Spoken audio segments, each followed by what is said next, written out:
want to see how I made this bed? Link's just up here. Check it out.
I'm gonna stop this video right here for a second because everything I am trying is just not working. The method I was looking into on how to do this said that you can wrap the veneer in a piece of paper towel, soak it in water, put it in the microwave for 10 seconds, and it should be good to go. Let me tell you now, that did not work. So I tried to soak the veneer overnight. That didn't work either.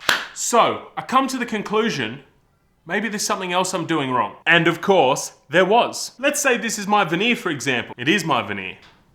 In my first attempt, I did what's known as a rip cut. I cut down the veneer in that direction there, attempted to soak this strip here and then roll it. But because the grain runs in this direction, when I was rolling it, it was snapping really easily. Now the reason I did a rip cut was because I tried a cross cut originally. And as you can see here, the veneer was just far too brittle and it kept snapping. But this morning I decided to go back to the crosscut idea, get a sharper Stanley knife, and just take my time. So I probably did about 30 passes with the Stanley knife with little to no pressure at all, and we ended up with a nice clean cut. To give you an example of the difference in the cut, this is a rip cut that's been soaking for over 24 hours now. You can see that the flex there is really not much, and I feel like if I was to push that anymore, it would snap. This is a cross cut that's been soaking for about 15 minutes. It's already flexing by itself, and it quite easily will flex around. Now that's only been in water for 15 minutes. And you can see how much more pliable that is. All in all, the reason that the crosscut piece is a lot more pliable is because in this piece of wood, the grain is running down, effectively allowing it to bend. Whereas with the rip cut piece, the grain is running down this way. So when you try and bend that, you're bending longer strands of the grain around and they tend to snap. I hope that makes sense. Anyway, now that I've figured out how to get this wood to bend easier, let's start making the base shape of these rings.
All right, guys, I've got a quick little pro tip here for you. Not sure if I'm allowed to call it a pro tip. I'm certainly not a pro, but here's a tip for you regardless when you're working with super glue. So super glue has phenomenal hold power in certain directions. If, for instance, I was to super glue my fingers together, pulling them apart in this direction would be next to impossible. But if they're glued like this and I twist in this direction, they will separate and come apart very easily. I'm that confident that they will come apart easily that I'm going to demonstrate properly for you. This stuff gets pretty hot when it cures, so we'll get past that. Okay, I probably used a little bit too much for this demonstration, but as you can see, if I pull side to side, they are not coming apart at all. All I have to do though is twist, and it's as simple as that. Straight away, the glue releases. Now, obviously, the more super glue that's stuck on your fingers, that twist motion may possibly hurt, but it's still gonna be your best bet to separate your fingers. Obviously, this works for anything. If you've got your fingers stuck to some wood, two bits of wood that are stuck together, your best bet for releasing CA glue is always gonna be that twist motion versus pulling them apart. So, if you glue your hands together with super glue, you feel like the world is about to end, just take a breath and twist. All right, enough with the pro tips. Let's get back into this build.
Alright guys, that brings us to the end of the ring project. Check those out. Made this smaller one for my wife, and then I've got these two bigger ones that fit on my fingers. The two larger ones have got the same Viking runes burnt into the wood with the Robert Sorby pyrography pen. Obviously that's an added extra. You don't have to do that if you make these yourself. Speaking of making these yourself, let's recap what you're gonna need. So, you're gonna need some veneer. If you can't get veneer, just use a shaving from a hand plane. You're gonna need a drill. You're gonna need sockets that match the size of the ring that you want. You're gonna need CA glue or super glue. Activator really helps. Some wax paper and some sandpaper. And with all of that, you should be able to make these too. That's right, no lathe. The whole point of this project was to show you that even if you don't have a lathe, you can still make some pretty cool stuff. If you guys can translate what these Viking runes mean, I'd love to hear from you down in the comment section below. The two larger rings are identical, 3 letters. The smaller ring I made for my wife and it's got 4 letters on it. So let's hear those translations down in the comment section. Now, normally I say that my projects turned out way better than I expected. These, however, did not. I never hired the trials and tribulations, so here they are. Cleaning up the inside of these rings was something that was extremely difficult to do. They're still not 100% where I would have liked them to be. Super glue sticks to everything, so these were sticking to my fingers, they were sticking to the sockets and the wax paper. And I've said from day dot when I started this channel, my patience is about this much. Probably even less than that. I don't have much at all. So doing little fiddly jobs like this is not high on my enjoyment list. That's why I've got the lathe and the bandsaw and now the table saw to make things easier. But I know a lot of people do enjoy the time they put into a creation. So perhaps you'll enjoy building these. Now, if you do want to see a project I turned on my lathe, you can check out this one up here. And I'm gonna queue up a nice little playlist here for you. Be sure to check all that out. Don't forget to subscribe before you leave, and I'm gonna see you on the next build.